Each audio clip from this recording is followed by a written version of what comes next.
여야가 윤 대통령의 탄핵소추 이후 현안을 두고 설전을 이어가고 있습니다. 민주당이 국정협의체를 제안하자 국민의힘이 당정협의로 전국을 안정시키겠다고 대응하는가 하면 헌법재판관 임명 문제를 두고도 입장 차이를 보였는데요. 정치권 상황을 용해인 기본소득당 대표와 살펴보겠습니다. 어서 오십시오. 네, 안녕하세요. 용해인입니다. 네, 대표님으로 불러드릴까요? 아니면 의원님으로 불러드릴까요? 아니, 뭐 편하신 대로 부르시면 됩니다. 네, 의원님. 재선 의원이시고 원내 일석인 이제 소수 정당이긴 하지만 의원님의 전투력 있는 그 의정 활동으로 주목을 받고 이제 계신데 이번 그 탄핵 정국에서도 여당의 탄핵 동참을 촉구하면서 강도 높게 메시지를 전하셨습니다. 연말이신데 어떻게 근황부터 좀 여쭤볼까요? 네, 뭐 아마 많은 국민들께서 좀 비슷한 감각으로 연말을 보내고 계시지 않을까 싶은데요. 네. 사실 저도 정기국회가 마친 이후부터는 좀 국민들께 의정 활동에 대한 보고도 드리고 그렇게 연말답게 좀 보내려고 했었는데 네. 지난 12월 3일 내란 이후에 그 연말의 어떤 일상이라고 하는 것이 다 깨졌다 이렇게 좀 느끼고 있습니다. 뭐 그럼에도 불구하고 국민들께서 이곳 국회를 지켜주신 덕분에 지난 12월 14일에 탄핵안이 가결되고 어느 정도 좀 일상을 회복해 나가고 있지 않은가, 대한민국 전체가 이런 생각을 좀 하고 있고요. 네. 저도 국민들의 일상과 또 대한민국 경제를 지켜나가기 위한 여러 가지 국회의 역할들을 좀 모색하면서 지내고 있습니다. 네. 네, 그럼 현안을 본격적으로 짚어보도록 하겠습니다. 민주당 이재명 대표가 국민의힘이 국정협의체에 참여할 것을 촉구하면서 국민의힘이 모든 주도권을 가져가도 좋다 이렇게 얘기를 했습니다. 앞서 국민의힘은 마치 민주당이 여당이 된 것처럼 행동을 하고 있다 하면서 거부 의사를 밝혔는데요. 자, 이 제안에 과연 국민의힘이 어떻게 받아들여야 할지 좀 생각을 들어보도록 하겠습니다. 그리고 이 국정안정협의체 기본소득당에서는 어떻게 바라보고 계십니까? 네, 일단 그 제안에 대해서 권성동 원내대표가 여당은 국민의힘이다라고 좀 명백하게 밝혔습니다. 네. 사실 지금 윤석열 대통령이 탄핵된 이 순간에도 여당 노릇을 하겠다라고 하는 건 결국에는 여전히 국민의힘이 내란 속에 윤석열과 한 배를 타고 있다는 것을 스스로 고백하는 것이라고 생각하고요. 이 윤석열 대통령을 그 자리까지 오르게 만들었고 그 권세를 빌려서 여당 노릇을 지난 2년 6개월 동안 했고 그리고 임기 내내 그 권세에 휘둘리기만 했었던 국민의힘이 마지막까지 사실은 이 내란죄를 저지른 윤석열을 감싸면서 탄핵에 반대하는 것까지 해왔습니다. 저는 이미 국민의힘이 이 국회의원으로서 선서했던 내용들을 다 버렸고 헌법적 책무들을 다 내던졌다고 생각하고요. 네. 최소한의 염치나 양심이 있다면 저는 국정운영 전반에서 국민의힘이 손을 떼야 한다고 생각합니다. 더 이상 여당 행세하려고 들면 안 된다라는 경고를 좀 하고 싶고 그런 면에서 뭐 국민의힘이 주도권을 가져도 된다라고 하는 민주당의 제안을 좀 공감하기는 어렵지만 한편으로는 이 국민의힘의 어떤 비협조와 모렴치를 국민들께 보여드리기 위한 이야기이기도 하지 않을까라는 생각을 합니다. 기본소득당은 국정운영협의체의 제안에 대해서 굉장히 적극적으로 공감하면서 환영한다는 입장을 밝혔고 기본소득당도 필요한 역할들을 하겠다라는 이제 다짐을 기자회견을 통해서 밝히기도 했습니다. 근데 다만 국민의힘이 이 내란에 대한 제대로 된 반성과 사과 없이 국정운영협의체를 빌미로 이 국정의 주도권을 회복하는 것은 국민들께서 좀 용납하기 어려울 거다 이렇게 보고 있습니다. 네, 그렇게 이제 보고 계신데도 불구하고 어쨌든 이제 민주당은 국정협의체를 계속해서 이제 주장을 하고 있고 반면에 이제 국민의힘은 그 20일에 고위 당정 협의체를 시작으로 집권 여당이 책임 있게 위기를 수습하겠다 이러면서 이제 국정 운영 주도권을 절대 뺏기지 않겠다 이런 입장이 아주 강한 것 같아요. 앞으로 좀 어떻게 흘러갈까요? 이 부분이. 여당이 내세우는 논리는 대통령이 탄핵이 인용된 것이 아니라 직무정지 상태이기 때문에 우리가 아직 여당이다라는 이야기를 하는 건데요. 저는 좀 이런 말장난으로 지금 이 엄중한 현실을 도피하려는 시도는 좀 멈춰야 하지 않는가라는 말씀을 드리고 싶고요. 모든 정당들이 책임 있게 참여하는 국정안정협의체 에 대해서 민주당도 이제 강조를 해왔는데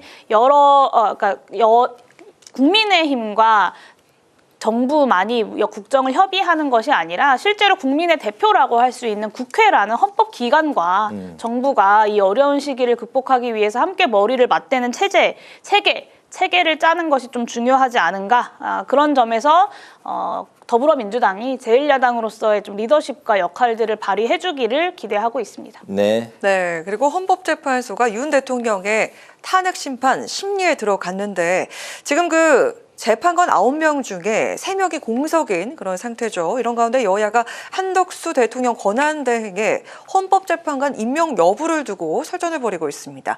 야당이 지금 임명 절차를 서두르고 있는 그런 상황인데 여당이 한덕수 권한대행은 그 임명 권한이 없다. 자, 이렇게 나서고 있는데 어떤 결론이 나오면 좋을까요?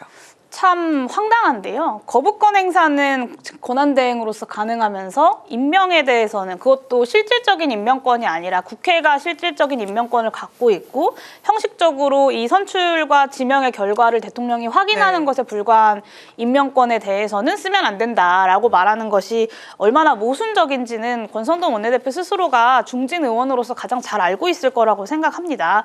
여기에 대해서도 또 민주당 탓하게 하면서 2016년, 17년에는 반대하지 않았냐 이런 얘기 하는데요. 2017년 당시에 이제 야당이 문제 제기를 했던 것은 헌법재판소장 임명권에 대한 것입니다. 그러니까 네.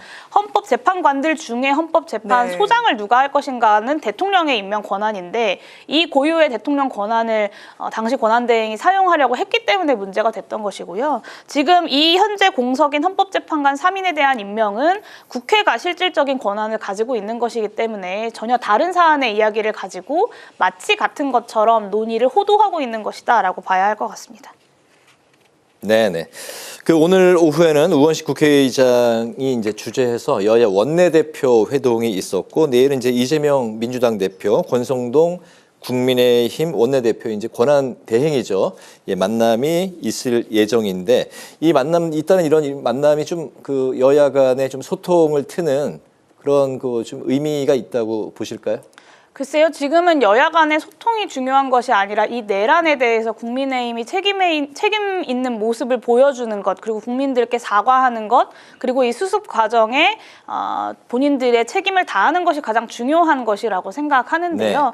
네. 오늘 이제 국회의장 주재의 여야 원내대표 회동을 저도 봤는데 여전히 본인들의 책임에 대해서는 굉장히 좀 가볍게 넘어가려고 하고 이 국면 속에서 어떻게든 야당을 공격해서 국면 전환을 해보고자 하는 권성동 원내대표의 노력이 참 애잔하게 보일 지경이었습니다. 저는 한자리에 있었던 국회의장님과 또 박찬대 원내대표가 느꼈던 점이 있을 것이라고 생각하고 내란 동조 정당은 국회 안에서 이 수습의 협력 파트너일 수 없다는 점을 좀 확인했던 회담이 아니었나 싶습니다. 네. 네, 그리고 또 살펴볼 것이 그 헌법재판소가 오는 27일에 윤 대통령의 첫 변론 준비 기일을 열고 본격적인 탄핵 심판에 나설 예정이라고 합니다.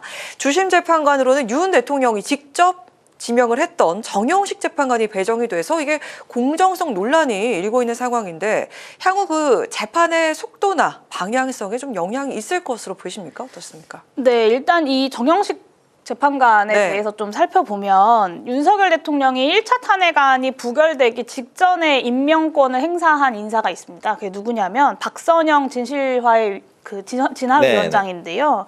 이 박선영 진화위원장이 정형식 재판관의 처형이라는 점은 좀 널리 알려져 있는 사실입니다. 그러면서 이 인사, 탄핵안 표결 직전에 이루어진 이 인사가 사실상 본인의 탄핵 심판을 염두에 둔 뇌물성 인사가 아니냐라는 의구심들까지 국민들로부터 나오고 있는 상황이고요.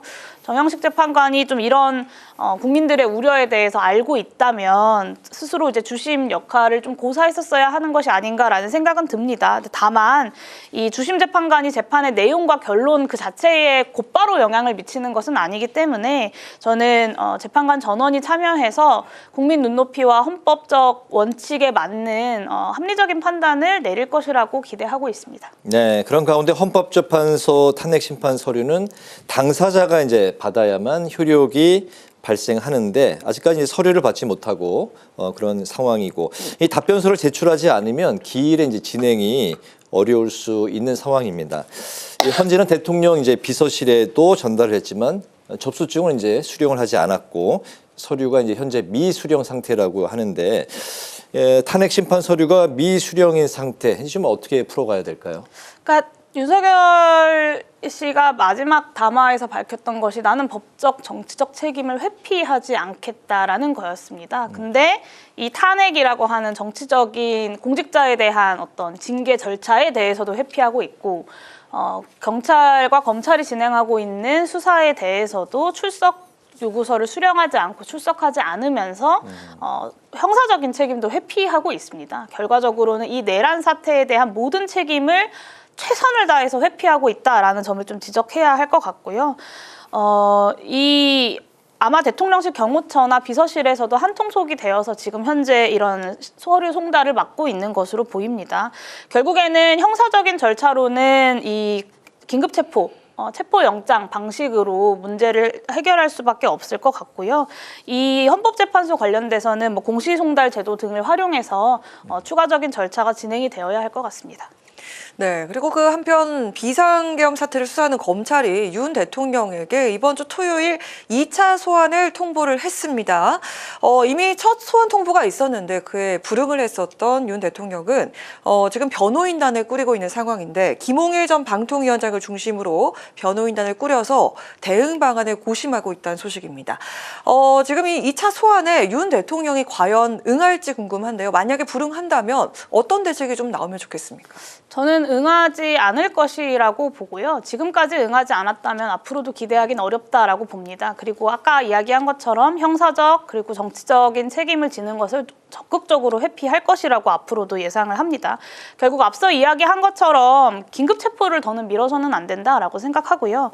오늘 이제 공조본 경찰을 중심으로 한 수사본부에서도 피의자가 출석 요구에 불응한 것으로 간주하겠다라는 이제 입장을 밝혔습니다. 결국에는 체포영장 절차에 곧 착수하게 될 것으로 보입니다. 아마 아까 그 헌재에 이제 서류가 송달되지 않은 문제도 긴급 체포와 체포영장을 통해서 신병을 확보를 해두면 그 서류도 충분히 전달할 수 있을 것이라고 생각하고요. 윤석열 스스로가 수사하든 탄핵하든 당당히 맞설 것이다라고 밝힌 만큼 이 대통령 경호처도 내란 수괴를 숨기고 보호하고 지켜주는 것에 급급한 것이 아니라 본인들이 모시고 있는 이 윤석열이 이 절차에 제대로 응할 수 있도록 문을 여는 것이 경호처가 그리고 비서실이 해야 할 일이지 않을까 싶습니다. 네, 의원님이 이제 예상하시는 탄핵의 결과 그리고 이제 그 여러 가지 이제 대선 시기 만약에 탄핵이 인용이 될 경우에 대선 시기에 대해서 이제 많이 이야기들이 나오고 있습니다. 벚꽃 뭐 그리고 이제 뭐 장미 그리고 이제 뭐 그 단풍 대선이 될 것이냐인데 의원님은 어떻게 예상하십니까?